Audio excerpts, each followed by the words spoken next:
ಆತ್ಮೀಯ ಬಂಧುಗಳೇ, ಉಡುಪಿಗೆ ಒಂದು ಅತಿ ದೊಡ್ಡ ಸವಾಲಾಗಿ ಮೂಡಿ ಬರ್ತಾ ಇರುವಂತದ್ದು ಪಾರ್ಕಿಂಗ್ ಸೌಲಭ್ಯ. ವೆಹಿಕಲ್ಗಳು, ವಾಹನಗಳ ಸಂಖ್ಯೆ ತುಂಬಾ ಜಾಸ್ತಿ ಆಗಿದೆ. ಆದ್ರೆ ಉಡುಪಿಯಲ್ಲಿ ಎಲ್ಲೂ ಕೂಡ ಒಂದು ಓಪನ್ ಪಾರ್ಕಿಂಗ್ ಸೌಲಭ್ಯ ಅನ್ನೋದಿಲ್ಲ. ರಾಜಾಂಗಣ ಹೊರತುಪಡಿಸಿದ್ರೆ ಮತ್ತೆಲ್ಲೂ ಕೂಡ ಪೇಟೆ ಒಳಗಡೆ ಪಾರ್ಕಿಂಗ್ ಸೌಲಭ್ಯ ಇಲ್ಲ. ಅಂಥದ್ರಲ್ಲಿ ಒಂದು ಅನಾಚೂನವಾಗಿ ಒಂದು ಸೌಲಭ್ಯ ಒದಗಿ ಬಂದಿದೆ. ಇವಾಗ ಜಾಗ ಒದಗಿ ಬಂದಿದೆ. ಉಡುಪಿಯ ಕೇಂದ್ರ ಭಾಗದಲ್ಲಿ ಅಲ್ಲಿ ಒಂದು ಭೂತ ಸ್ಥಾನ ಇದೆ. ಅದರ ಸುತ್ತಮುತ್ತ ಜಾಗ ಇದ್ದ ಕಟ್ಟಡವನ್ನು ಡೆಮಾಲಿಷ್ ಮಾಡಿದ್ದಾರೆ. ಸುಮಾರು 1 ಎಕರೆ ಜಾಗ, ಸುಮಾರು 10 ಕೋಟಿ ಬೆಲೆ ಬಾಳುವಂತಹ ಒಂದು ಜಾಗ ಅಲ್ಲಿ ಇದೆ. ಆ ಜಾಗವನ್ನ ಮಲ್ಟಿ ಲೇಯರ್ ಪಾರ್ಕಿಂಗ್ ಫೆಸಿಲಿಟಿಯನ್ನ ಡೆವಲಪ್ ಮಾಡ್ಲಿಕ್ಕಾಗಿ ಮುನ್ಸಿಪಾಲಿಟಿ ಉಪಯೋಗ ಮಾಡಬೇಕು. ಮಲ್ಟಿ ಲೇಯರ್ ಪಾರ್ಕಿಂಗ್ ಅನ್ನು ಅರೇಂಜ್ ಮಾಡಿ ಅದರಲ್ಲಿ ಶುಲ್ಕ ಸಹಿತ 1 ಗಂಟೆಗೆ ಇಂತಿಷ್ಟು ಅನ್ನುವ ರೀತಿಯಲ್ಲಿ 2 ವೀಲರ್ ಮತ್ತು 4 ವೀಲರ್ಸ್ಗೆ ಶುಲ್ಕ ಅವರ ಕೈಯಿಂದ ಶುಲ್ಕ ತೆಗೆದುಕೊಂಡು ಪಾರ್ಕಿಂಗ್ ವ್ಯವಸ್ಥೆ ಮಾಡಿಕೊಡ್ಬೇಕು ಅಂತ ಹೇಳಿ ನಾವು ಮುನ್ಸಿಪಾಲಿಟಿಯಲ್ಲಿ ವಿನಂತಿ ಮಾಡ್ತಾ ಇದ್ದೇವೆ.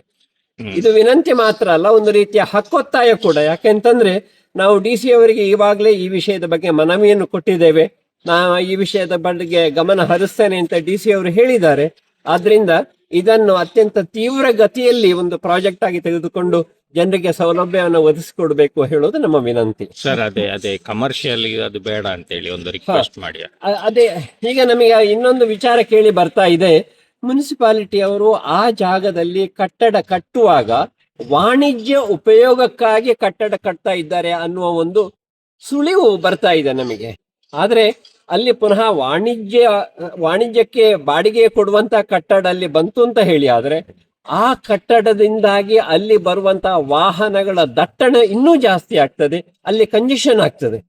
ಆಮೇಲೆ ವೆಹಿಕಲ್ ಪಾರ್ಕಿಂಗ್ ಇರುವಂತ ಒಂದು ಸೌಲಭ್ಯದ ಜಾಗೆಯೂ ಕೂಡ ನಾವು ಕಳ್ಕೊಳ್ತೇವೆ, ಒಂದು ವಿಚಾರ. ಎರಡನೇದಾಗಿ ಮುನ್ಸಿಪಾಲಿಟಿ ಪೌರಾಡಳಿತ ಇರುವುದು ಸಾರ್ವಜನಿಕರಿಗೆ ಅನುಕೂಲ ಮಾಡಿಕೊಡುವುದಕ್ಕಾಗಿ ಅಷ್ಟೇ ಹೊರತು ಸಾರ್ವಜನಿಕರಿಗೆ ಅನುಕೂಲ ಮಾಡಿಕೊಡದೆ ಕಮರ್ಷಿಯಲ್ ಬಿಲ್ಡಿಂಗ್ ಮಾಡಿ ಲಾಭ ಮಾಡಲಿಕ್ಕೆ ಮುನ್ಸಿಪಾಲಿಟಿ ಇರೋದಲ್ಲ.